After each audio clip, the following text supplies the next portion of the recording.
ટર્મોલથી જઈ રહ્યું છે, પણ લોંગ ટર્મ સ્ટોરી તમને ઇન્ટેક્ટ લાગે છે? અહીંયા ઊભા રહી શકાય? 3450ની એમની ખરીદી છે, તો શું કરવું જોઈએ TCSમાં? ટીસીએસની અગર આપણે વાત કરશું, જો જેમ કે આપણને આઈટી સેક્ટરમાં ટર્મોઇલ્સ આપણને હેડવિન્ડ્સ નિયર ટર્મમાં ફેસ થઈ રહ્યા છે. ટેરિફની ચોક્કસ અસર આપણને દેખાઈ શકે છે કપડા કંપનીના અંદર, કેમ કે જે આઈટી સેક્ટર્સ છે મોસ્ટલી વધારે એક્સપોઝર લોકોનો યુએસ બેસ્ડ થી વધારે આવે છે. અને જે ત્યાં આપણને ટેરિફ્સ અને પોલિસીઝના અંદર આપણને ડેવલપમેન્ટ્સ અને ચેન્જીસ જોવામાં આવે છે, એમ જ આપણે સેક્ટરના અંદર પણ જોવામાં આવે છે. તો એ જ આપણને એક મિક્સ્ડ નિયર ટર્મમાં રિએક્શન જોઈ શકે છે. અને ઓવરઓલ આપણે જોશું તો Q1 ના સ્ટાર્ટથી જ આઈટી સેક્ટર એક દબાણમાં રહ્યું છે. આઈટી સેક્ટરના રિઝલ્ટ્સમાં લે ઓફ અને બધાના કારણે આપણને આઈટી સેક્ટરમાં આપણે સ્ટ્રેન્થ નથી આવી રહી.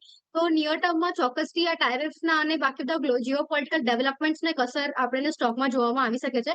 પણ અગર લોંગ ટર્મની હું વાત કરું તો લોંગ ટર્મના અંદર કંપનીના મેનેજમેન્ટે નેક્સ્ટ કમિંગ ક્વાર્ટર્સ માટે પ્લાન કરી રહ્યા છે. એ લોકોનું કેપેક્સ અને એ લોકોના જે એઆઈ બિલ્ડ સર્વિસીસ છે, ક્લાઉડ સર્વિસીસ, એમાં કંપની જે નવા એક્ઝિક્યુશન ટેકનોલોજીકલ ડેવલપમેન્ટ સાથે કંપની આવી રહી છે. તો જ્યાં આપણને એ લોકોના માર્જિન્સ અને નંબર ફ્રન્ટ પર આપણને આવતા ક્વાર્ટર્સમાં સારો એવો ગ્રોથ અને રિકવરી જોવામાં આવી શકે છે. પણ એ અગર તમારો એકદમ લોંગ ટર્મનો હોરિઝન અગર તમે હોલ્ડ કરવા રેડી હશો, તો એ સલાહ રહેશે કે આપણે હવે હોલ્ડ કરીને રાખી શકીએ છીએ લોંગ ટર્મ માટે. પણ નિયર ટર્મમાં થોડું વોલાટિલિટી એક્સપેક્ટેડ છે, કેમ કે ટેરિફ છે, આઈટી સેક્ટર હમણાં દબાણમાં છે. તો આ બધા રીઝન્સ હમણાં રહ્યા છે એક પ્રેશરમાં રહેવાના સ્ટોકને અને સેક્ટરને પણ.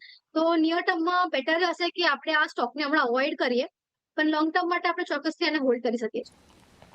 ઓકે, તો લોંગ ટર્મ માટે યસ, તમે અહીંયા હોલ્ડ કરી શકો છો.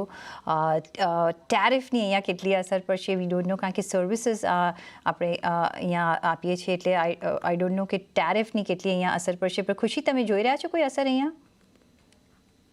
નિયર ટર્મમાં યસ, આપણને એક અસર જોવામાં આવી શકે છે. એ લોકોના જે નંબર્સ મૂકો રેવન્યુ, એ લોકો પર ઘટાડો આવી શકે છે, માર્જિન્સમાં ઇમ્પેક્ટ આવી શકે છે. અને સ્ટોકમાં આપણને થોડું એક પ્રેશર જ જોવામાં મળશે નિયર ટર્મના અંદર.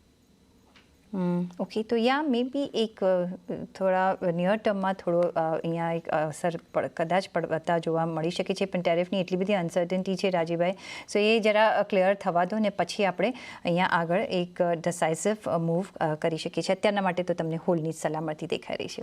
એ સાથે જ અહીંયા